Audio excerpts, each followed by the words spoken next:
Bonjour, bienvenue et dans cette vidéo on va vous faire une petite parenthèse historique.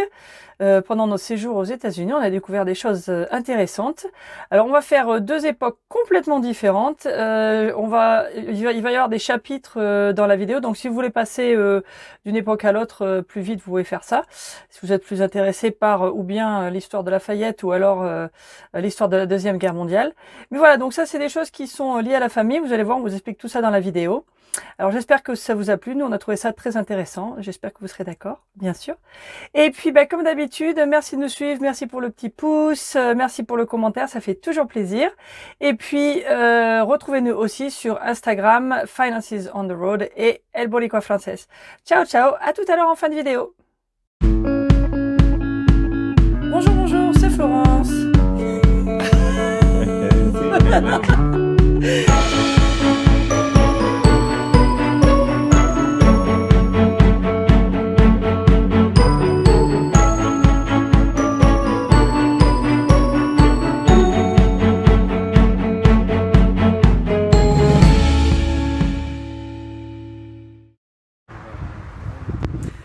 Bonjour, alors on va faire une petite parenthèse historique. Mais oui. Alors j'espère que vous m'entendez comme il faut parce qu'il y a un petit peu de vent, puis on a oublié notre micro. Mais je pense que là ça devrait aller à peu près. Donc on est toujours dans la famille du mari de notre fille. Et coucou, il y a Mani qui arrive. Et donc sur leur terrain, il y a un monument qui date de la Révolution américaine. Et qui a rapport avec Lafayette, figurez-vous. Et donc voilà, donc ça c'est le terrain. Alors apparemment, là derrière moi, je vais tourner la caméra. Et donc là, tout au fond, alors ça c'est leur maison, et là tout au fond, il y a Mani qui vous montre, c'est là qu'il y a eu une bataille. Et donc le sud du monument, c'est à peu près là, donc quelques mètres. Et là on a le monument, voilà, qui nous dit que donc à cet endroit, à peu près une petite distance au sud de cet endroit, c'est là que Lafayette a été blessé pendant la bataille de Brandywine. Et c'était donc le 11 septembre, c'est marrant le 11 septembre, c'est intéressant, 1777. Voilà, et donc il y a ce monument qui a été mis là et qui en fait était là avant qu'ils aient acheté le terrain pour construire la maison et tout, bien sûr. Il y a Mani qui est là. Et donc du coup, alors il disait qu'il y a ici autour de Philadelphie, il y a une Lafayette University. Et on nous disait que justement les étudiants viennent ici pour mettre une couronne de fleurs tous les ans. Alors il y a bien sûr, il y a des drapeaux. Hein. Voilà. Alors ça a été fait par les citoyens de Chester County et aussi les enfants de l'école où tout le monde donnait un petit peu. Donc c'est la société historique de Chester County. Donc ça a été fait en 1895. Donc c'est quand même un vieux monument. Hein. Et là, il y a un petit extrait des écrits de Lafayette qui dit l'honneur d'avoir mélangé mon sang avec celui d'autres soldats américains dans les hauteurs de Brandywine a été pour moi une source d'orgueil et de delight, comment on traduirait delight, de plaisir, je sais pas si c'est plaisir, mais quelque chose comme ça, quoi. Et donc ça fait partie de d'un de ses discours à Westchester qu'il a fait le 26 juillet 1825. Voilà. Et qu'est-ce qu'il y a de l'autre côté? Attends, il y a un truc, voilà, là il faut voir aussi. Voilà. Et alors là il dit que le sang qui a été versé par des milliers avec autant de mérite dans la cause de l'indépendance et de la liberté servent à assurer les générations à venir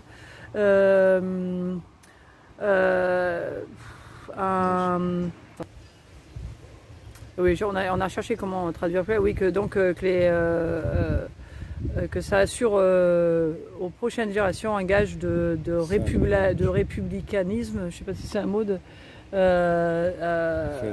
d'union fédérale sans...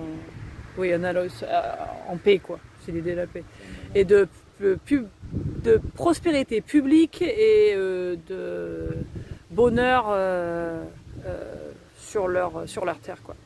Et donc c'est un toast qu'avait porté Lafayette toujours le 26 juillet 1825. Donc voilà. Et puis on va un peu se promener autour du champ de bataille là pour voir. Et puis apparemment il y a aussi un cimetière. Dans un cimetière il y a une tombe qui parle qui a les soldats de la Révolution.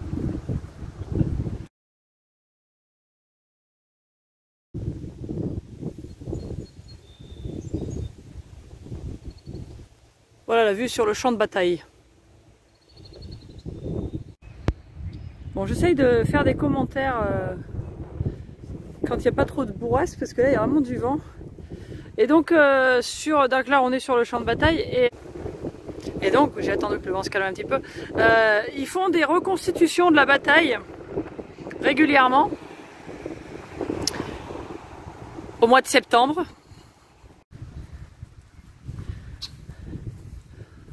Voilà le canon.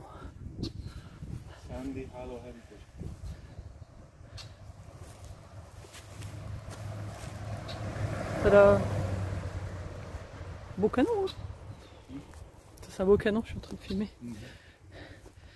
Alors voilà, ça s'appelle, celui-là il s'appelle Sandy Hollow. Alors tout ça, ça fait partie de la bataille de Brandywine. Et donc voilà. Alors celui-là c'est un canon de la guerre de sécession, hein. Mais la bataille c'était pendant la Révolution.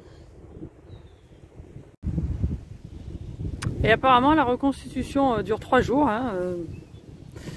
Et puis il y a plein de gens qui viennent voir, et apparemment ils mettent des campements dans les bois et tout, donc ça va être assez marrant à voir. Et donc voilà le fameux cimetière. Alors ça s'appelle Birmingham Hill ici, donc ça fait toujours partie de la bataille de Brandywine. Donc ça c'est un cimetière qui a été fait en 1874.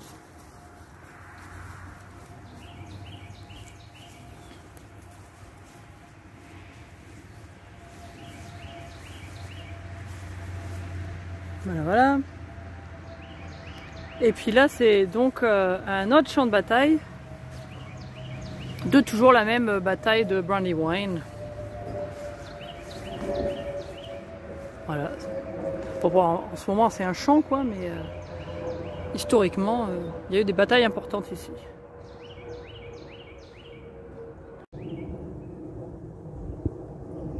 Donc c'est devenu un truc pour se balader, quoi, une espèce de parc quoi si vous voulez.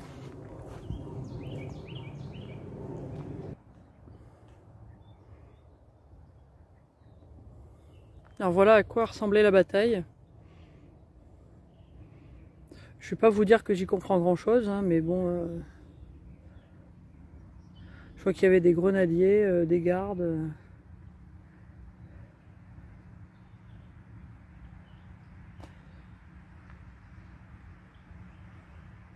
Donc voilà.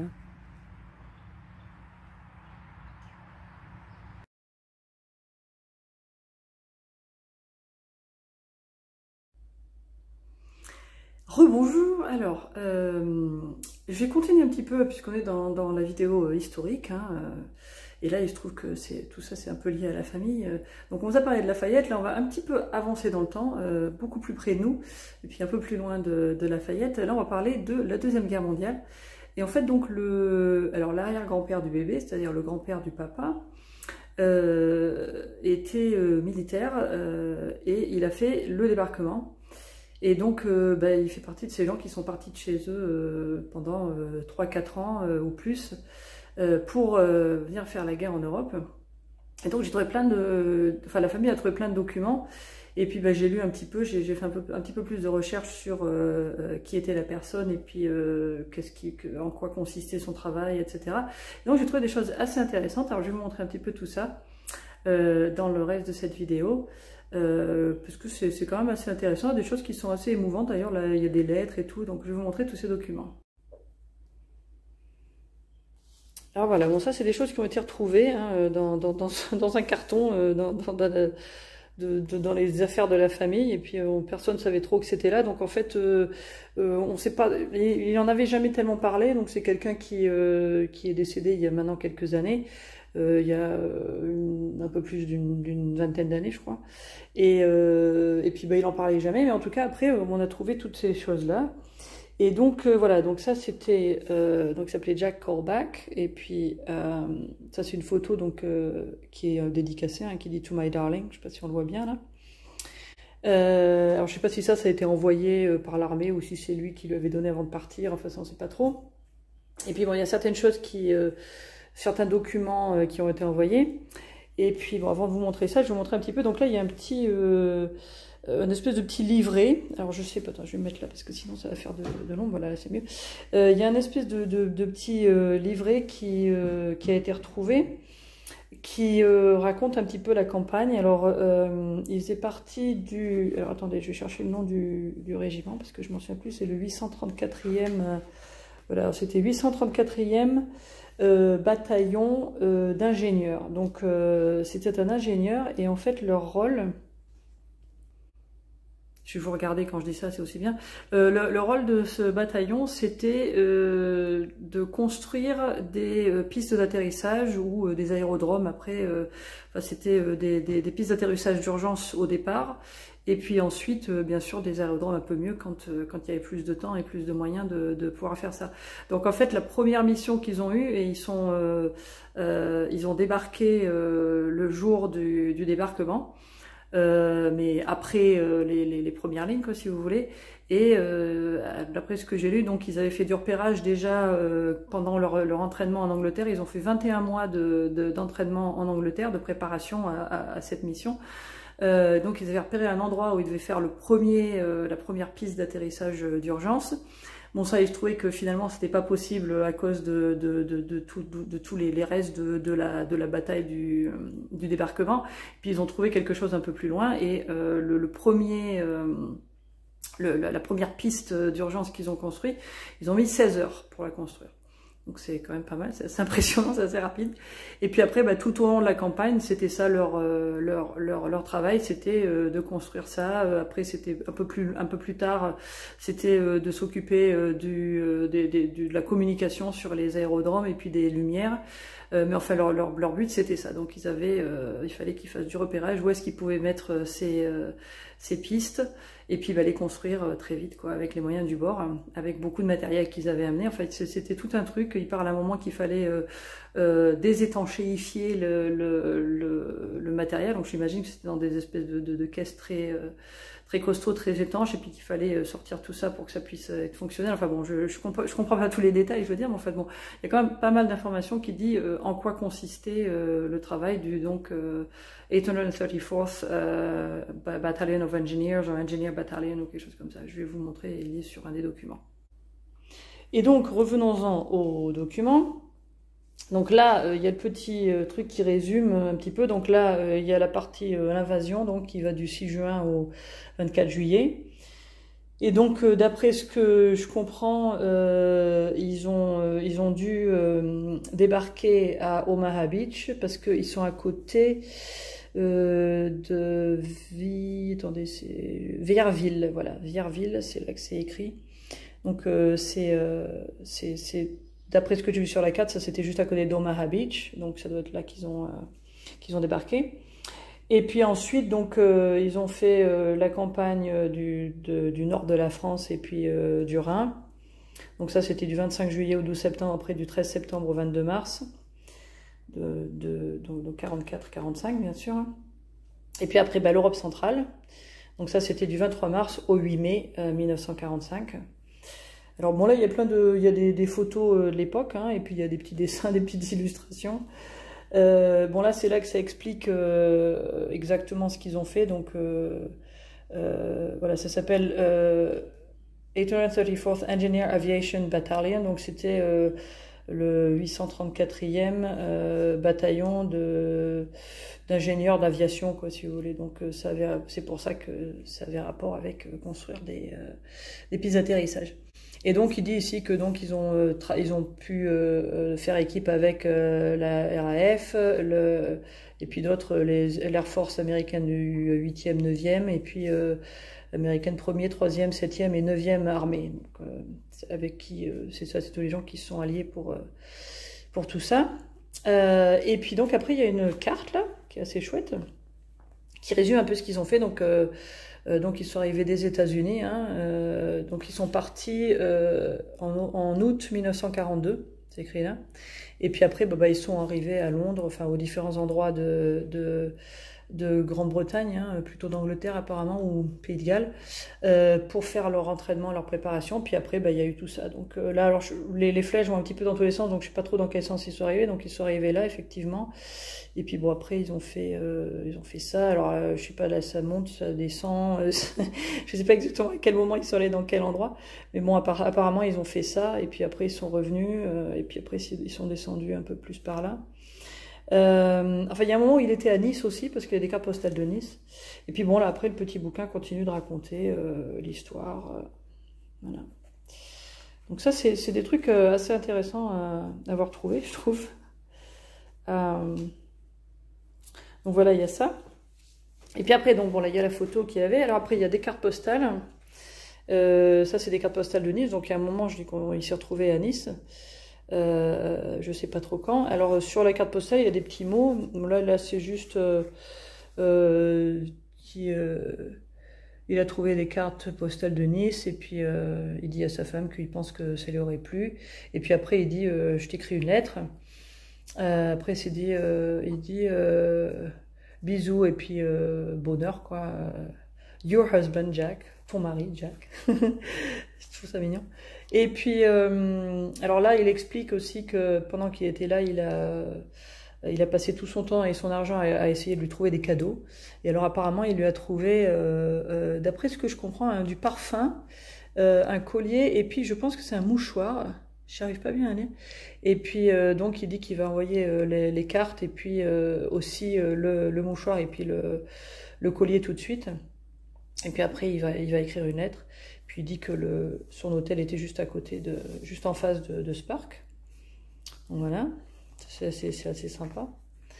Et puis, alors là, c'est un endroit, à un moment, il dit que ils se sont arrêtés et puis ils ont logé dans ce château. Alors j'ai cherché en ligne, alors là, si quelqu'un reconnaît, je veux bien vous confirmer, mais j'ai cherché par Google. Et apparemment, c'est le château de Chambly.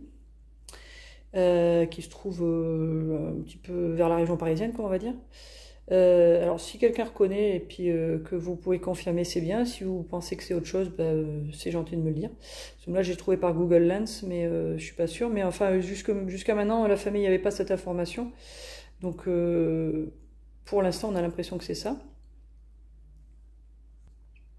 Alors après ça, c'est une lettre qui a été envoyée par son commandant, qui dit que ils sont bien arrivés, que pour l'instant tout le monde va bien, qu'ils ont pu faire ce qu'ils avaient à faire pour le débarquement. Enfin tout ça, je vais vous traduire tout ça, puis je vais les mettre dans la description, comme ça vous aurez la traduction complète, tant qu'à faire.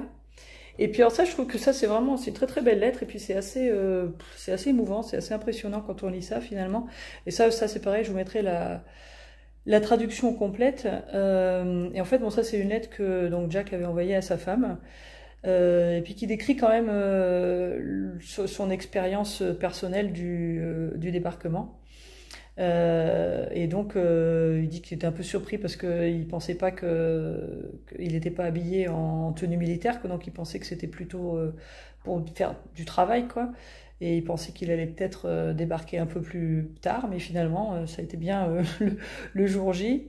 Et puis il décrit comme c'était assez assez impressionnant en débarquant, et puis que il avait peur et que il y avait des corps partout, des camions en feu, des tanks qui brûlaient, et puis il a quand même réussi à passer, et puis bon, après un peu plus loin c'était mieux quoi.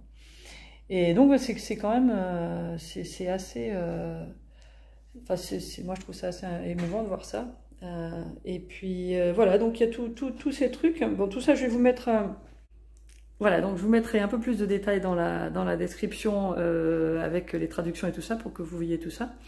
Et puis voilà, bon, j'ai trouvé que ça c'était assez intéressant, puis je pensais que je pouvais vous partager un petit peu ça dans cette vidéo. Donc c'est des côtés un petit peu historiques, un côté de la famille qui nous touche un peu plus. Alors après il faut dire aussi que ça c'est du côté du père du mari de notre fille donc. Et du côté de la mère aussi, son père, lui, avait combattu à la même époque aux Philippines. Donc voilà, donc des familles militaires, et puis bah écoutez, quelque part, on leur doit quelque chose, quoi. Voilà, voilà. Bon ben voilà, alors merci à Jack Colback et puis tous ceux qui sont venus pour nous aider. Et puis merci d'avoir suivi cette vidéo, et puis à très bientôt. Ciao, ciao!